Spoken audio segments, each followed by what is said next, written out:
Assalamualaikum warahmatullahi wabarakatuh. Minggu yang lalu kita sudah membahas secara mendetail tentang speech organs ya, bagiannya masing-masing. Kemudian kita juga sudah membahas how to pronounce vowel sounds ya, terkait dengan speech organs apa saja yang terlibat dalam mengucapkan simbol atau bunyi satu dan yang lainnya. Kemudian kita juga sudah membahas lebih detail ketika kita mempronounce vowel sounds itu bagian-bagian dari speech organs mana saja yang terlibat gitu ya.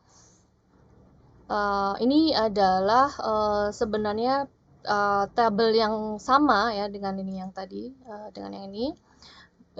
Ini hanya berbeda sumber bukunya saja, jadi tergantung penulisnya masing-masing ketika membuat tabelnya gitu ya. Sebenarnya sama saja. Ini yang di sebelah atas adalah bagian front, central, kemudian back, dan sebelah kiri ini ada high, mid, dan low yang sudah kita bahas minggu lalu secara mendetail juga. Oke, sekarang kita akan beralih ke bagaimana kita bisa producing atau pronouncing consonant sounds secara lebih tepat gitu ya. Ini kalau kalian lihat ada consonant chart for English. Minggu lalu pun sudah saya sebut sedikit ya tentang ini, bahwa ketika kita ingin pronouncing consonant sounds itu ada dua hal yang harus kita perhatikan ya, yaitu letaknya atau place-nya di mana dari speech organ masing-masing tadi, kemudian juga manner-nya, how atau caranya bagaimana gitu ya. Kita lihat di sini ada kolom dari sebelah kiri ke kanan ini ya, ada nama-nama yang mungkin bagi kalian masih asing gitu ya. Ada balaibial, ada labiodental, interdental, alveolar, palatal, velar, dan juga glottal. Kemudian manner-nya baris atas ke bawah ini ada nama-nama seperti stops atau mungkin di sumber yang lain disebut plosive. Kemudian ada fricatives, ada affricatives, ada nasals, ada liquids, dan glides. Seperti yang sudah saya sebutkan minggu lalu,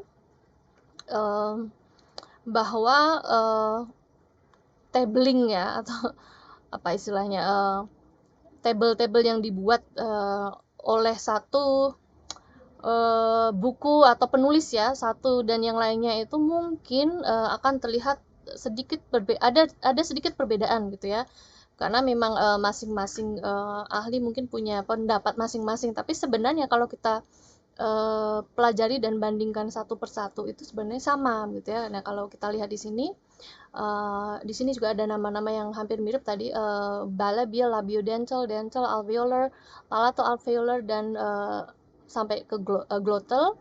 Kemudian di sebelah kiri tadi seperti yang saya sebut tadi ada stop sama dengan plosive sebenarnya. Kemudian ada fricative, affricative, nasal, lateral, approximant. Ini mungkin hanya ada perbedaan sedikit begitu ya. Mungkin ada satu sumber yang misalnya di sini tidak ada dentalnya, atau misalnya di sini kita lihat ini urutannya, misalnya di sini ada balaibial, labiodental, kemudian dental. Di sini sama balaibial, labiodental, dan juga dental, tapi mungkin nanti di bagian berikutnya mungkin ada bedanya. Di sini ada alveolar, palato-alveolar, palatal, kemudian di sini alveolar, palato-alveolar, kemudian palatal masih sama ya. Nah, di sini velar dan glottal kebetulan yang ini masih sama. Kemudian kita lihat yang di baris sebelah kiri ini dia dibagi menjadi 6. Dia yang ini juga hampir sama ya namanya, tapi mungkin yang saya tunjukkan sebelumnya ini tadi. Nah, di sini dia ada sedikit perbedaan nama begitu. Di sini plosive itu disebut stop ya. Kemudian di sini ada nama glides ya, sedangkan di bagian ini atau di sumber ini tidak ada istilah glide. Tapi nanti kita lihat apakah sebenarnya approximant itu sama dengan glide atau yang lainnya. Nah, di sini juga ada liquids ya, di atasnya ada nasals, sedangkan di sini dia lateral dan nasals. Nah, nasalsnya sama, tapi di sini di bawahnya dia diberi nama lateral dan approximant, sedangkan sumber yang ini dia disebut liquids dan glides ya, sebenarnya kurang lebih sama saja. Oke, kita akan mencoba mempelajari satu persatu dulu. Ini nama-nama yang cukup asing mungkin ya bagi kalian yang pertama kali mempelajari pronunciation secara mendetail gitu ya. Kita akan lihat dulu dari place of articulation-nya ya, nama-nama seperti yang tadi kita sudah lihat tadi dari berbagai sumber yang berbeda ya. Ini ada yang pertama adalah bilabial. Nah, bilabial itu apa sih begitu? Bi itu kan dua ya, di sini dengan with both lips atau dengan dua bibir gitu ya. Kemarin kita sudah pelajari ada upper lip dan juga lower lip ya, atau di sumber lain bisa namanya bisa beda, yaitu top lip dan bottom lip ya. Seperti dua sumber yang berbeda ini dan yang di atas ini ya. Oke, sebenarnya sama saja asal kalian bisa memperhatikan perbedaannya, atau sebenarnya sama, menunjuk pada hal yang sama atau merujuk pada hal yang sama, tetapi namanya saja yang berbeda ya, karena tergantung dari bagaimana si penulis ini menamainya gitu ya. Kemudian labiodental itu adalah place-nya atau letaknya adalah di between lower lip dan upper teeth ya, antara lower lip bibir bagian bawah dan upper teeth. Nah, berarti ada semacam apa ya, space di situ di antara lower lip dan upper teeth gitu ya. Kemudian ada istilah dental, ini sama dengan interdental, adalah between teeth ya, between the teeth, antara upper teeth dan juga lower teeth gitu ya. Kemudian alveolar itu adalah the ridge behind the ridge behind the upper teeth. Nah, kalau kita ingat alveolar ridge ya di speech organ ini, nah alveolar ridge itu ada di nomor 4 di sini ya, letaknya persis di sini. Maka di sini nama alveolar ini sebenarnya juga mengacu pada hal yang sama, the ridge behind the upper teeth. Jadi ada bagian di atas upper teeth gitu ya. Kemudian palatal itu adalah sama dengan the hard palate. Di sumber ini namanya juga the hard palate ya. Di sumber yang di bawahnya gitu ya, namanya hard palate atau heartbeat ya. Beat-nya bukan beat seperti detak jantung, tapi beat, BIT seperti ini ya. Nah, itu adalah palatal, itu berarti yang letaknya atau terlibatnya speech organ itu adalah di sini, bagian sini. And then ada velar, yaitu the soft palate ya, berarti di belakangnya. Nah, dia ada nama lainnya yaitu velum. Kemudian ada glottal, yaitu space between the vocal cords. Kita tahu bahwa glottis kemarin ini ya, yang di sini namanya glottis nomor 9. Oke, adalah sama dengan di sini. Ini namanya adalah voice box, atau nama lainnya juga adalah vocal cords. Oke. Nah, maka di sini glottal itu ya sama dengan glottis, letaknya di situ, space between the vocal cords, tapi dia lebih kepada space-nya. Kan kemarin kita bahas bahwa glottis itu adalah pita suara atau vocal cords ya, dia ada buka tutup gitu ya, makanya dia space di antara itu tadi. Oke, di sebelah kanan kalau kalian perhatikan ada contoh-contoh bunyi konsonannya. Oke, nanti kita bahas, kita lihat dari tabelnya supaya lebih jelas ya. Selain place of articulation seperti yang saya tunjukkan dari berbagai sumber tadi. Oke, seperti ini tadi ya. Ini juga tabel yang berbeda. Maksudnya dari sumber yang berbeda tetapi sama saja. Ini place-nya ya, yang di atas ini. Kemudian ada ini sumber yang berbeda lagi. Ini place-nya dia, tapi sama ya. Place itu berarti yang kolom ya, dari kiri ke paling kanan. Kemudian sedangkan manner-nya itu adalah baris dari atas ke bawah ya. Sambil dipelajari nanti pasti akan terlihat bedanya atau samanya apa saja sih gitu ya. Ini saya perlihatkan satu contoh yang di sini dulu. Oke, kemudian ada juga manner of articulation. Nah, di sini tadi ada nama stops sama dengan plosive ya. Nah, di sini plosive letaknya kan sama di atas, yaitu baris yang paling atas dari manner of articulation ya. Sama dengan stops tadi. Stop atau plosive itu apa sih? Kalau kalian ingat plosive itu kan jadi ingat explosion, explosive ya, sesuatu yang meledak gitu. Itu maksudnya apa? Tapi kok di sini nama lainnya adalah stop begitu. During production of these sounds, the airflow from the lungs is completely blocked at some point. Jadi ketika kita ingin memproduce atau mempronounce bunyi-bunyi konsonan tertentu ini nanti ini kebetulan ada contohnya ya. Maka airflow ada udara ya dari paru-paru, dari dalam paru-paru itu ketika dia akan keluar atau naik gitu ya ke rongga mulut atau rongga hidung gitu ya, maka dia blocked at some point. Nah, blocknya oleh apa begitu? Kira-kira oleh apa? Apakah oleh glottis atau oleh kedua bibir begitu? Nanti kita lihat ya istilah yang lainnya atau plosive itu tadi. Kemudian fricatives, yaitu the flow of air is constricted but not totally stopped or blocked. Ini kalau dibandingkan dengan stop yang di atasnya ini, kalau fricatives itu hampir di block gitu ya, tetapi masih bisa keluar udaranya begitu ya. Restricted gitu ya. The restricted airflow through the narrowed opening creates friction. Nah, ketika udara tadi mau dikeluarkan ya dari paru-paru naik, kemudian karena not totally stop atau blocked gitu ya, maka create friction ya. Nah, makanya di sini istilahnya hampir mirip dengan friction yaitu fricatives. Kemudian fricatives adalah kalau dilihat di sini a combination of a stop and fricative. Nah, nanti kita akan lihat dari contoh bunyi konsonannya pasti mungkin akan lebih jelas lagi gitu ya. The sounds begin like stops seperti plosive yang di atas ini tadi, with the complete blockage of air atau closure of the vocal tract. Vocal tract sama dengan vocal cord sama dengan glottis, and end with the restricted flow of air like fricatives. Jadi diblok dulu begitu ya, tetapi kemudian dikeluarkan secara terbatas gitu ya, restricted gitu ya.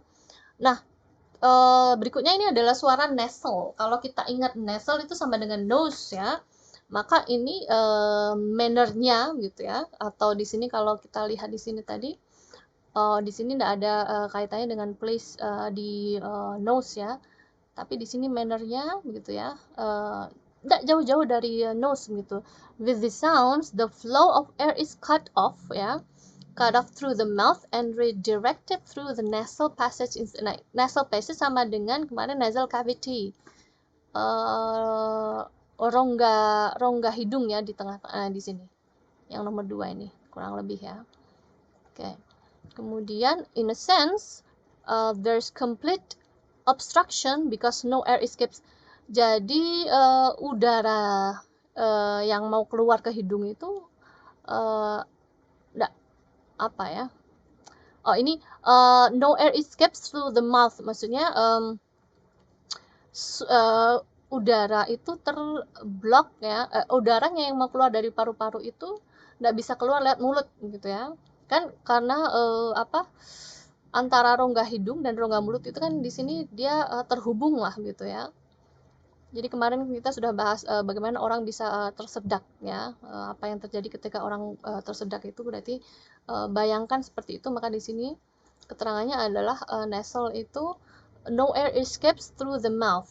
Jadi di sini air flows ya unobstructed through the nose. Jadi kayak suara hidung, suara dari hidung gitu ya. Apa ya? Nanti kita coba lihat contohnya. Jadi intinya mulutnya tertutup gitu. Nah, dia udara dari dalam paru-paru itu bisa keluar bebas gitu ya. Lewat rongga hidung gitu ya. Kemudian liquids. Nah, ini kalau kita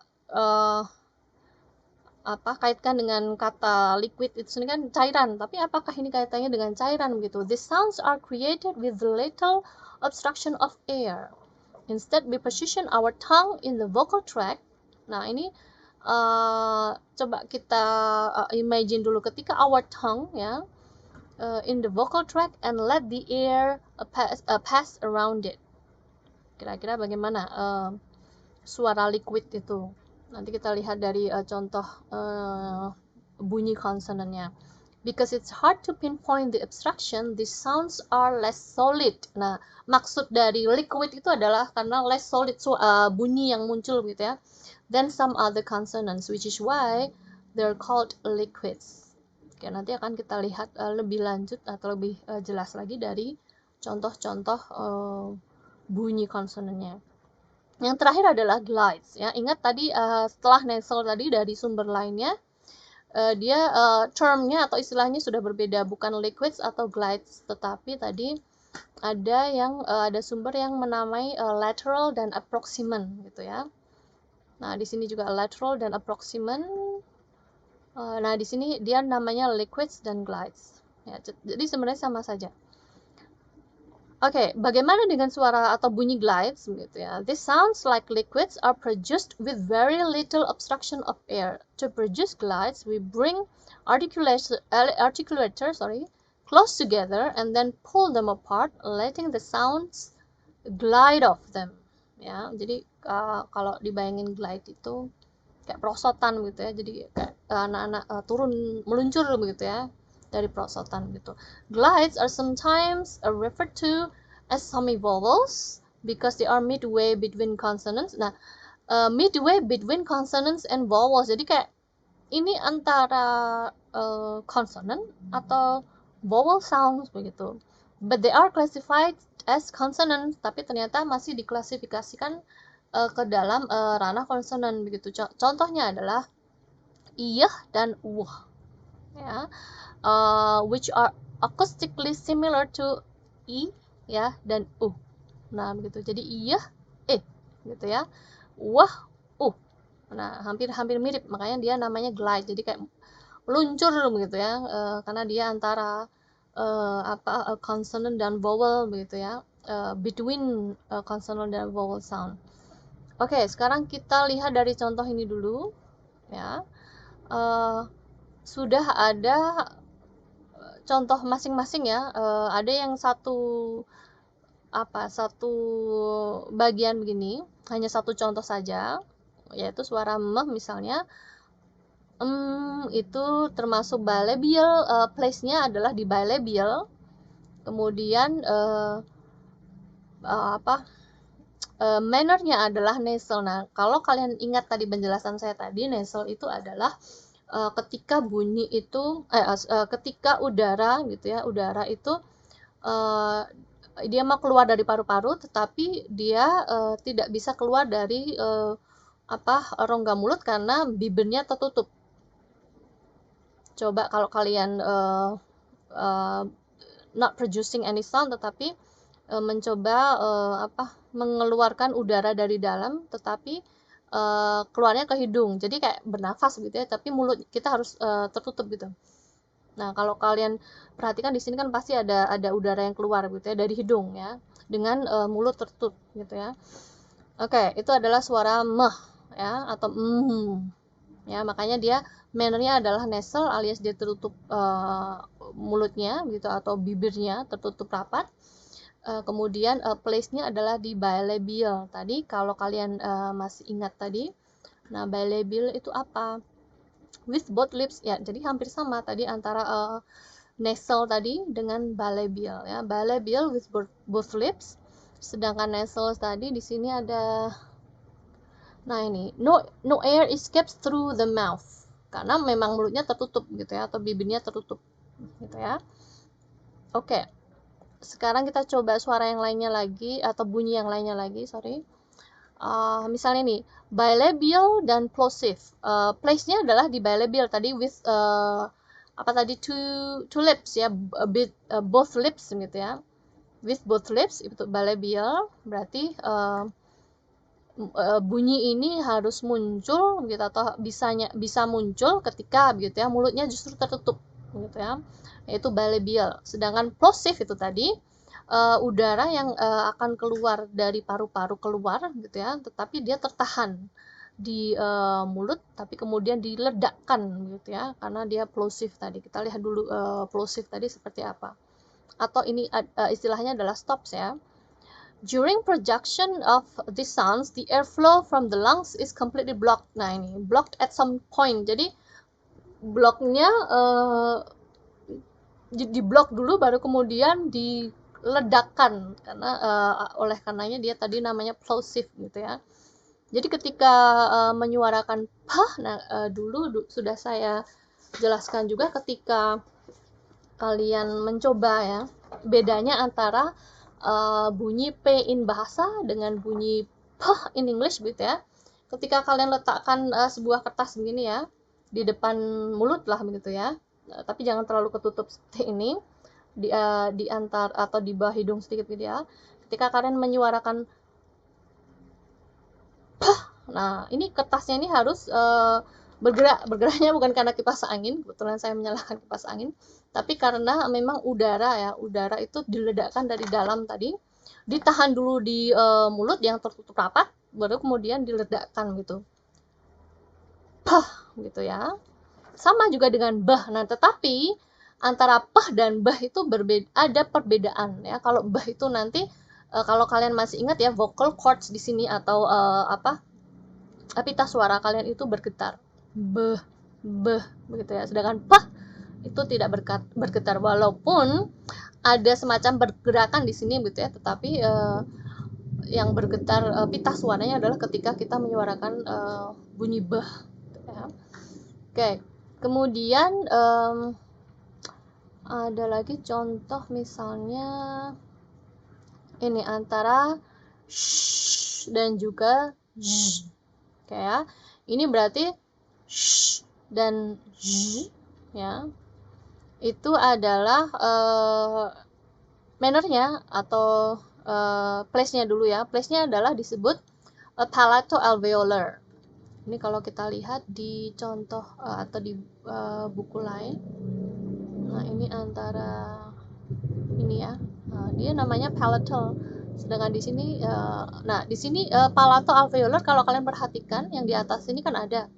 Sedangkan di bawah ini tidak ada gitu ya. Di sini ada 1 2 3 4 8. Kemudian di sini 1 2 3 4 7. Nah, kalau di bawah ini dia hanya 7 saja. Dia tidak ada place yang diberi term palato-alveolar. Nah, dia hanya ada alveolar dan palatal ini yang di bawah ini. Nah, kalau kamu perhatikan, tetapi ini kira-kira suaranya yang mana tadi yang saya sebutkan, yaitu sh dan j ya. Berarti yang ini. Ini kalau kalian perhatikan lagi ya, simbolnya pun juga berbeda ya. Kalau yang di atas ini tadi, ini sh, kalau kita sebut integral lah begitu ya. Kemudian yang ini seperti angka 3 ini. Dia masuk di palato-alveolar, sedangkan di sini di sumber lain dia disebut palatal ya. Kalau kita lihat tadi dari definisinya gitu ya.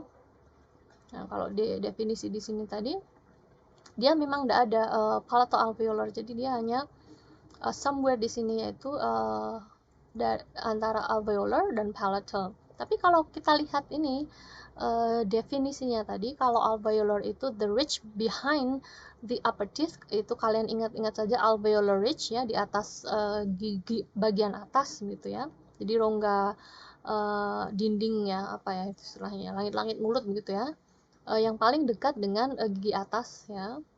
Kemudian juga kaitannya dengan palatal. Jadi ini bunyi konsonannya ini memang melibatkan langit-langit mulut ya istilahnya ya. Ini kalau di speech organ kan ada di somewhere di sebentar. Oke, somewhere di sini. Yang terlibat di sini.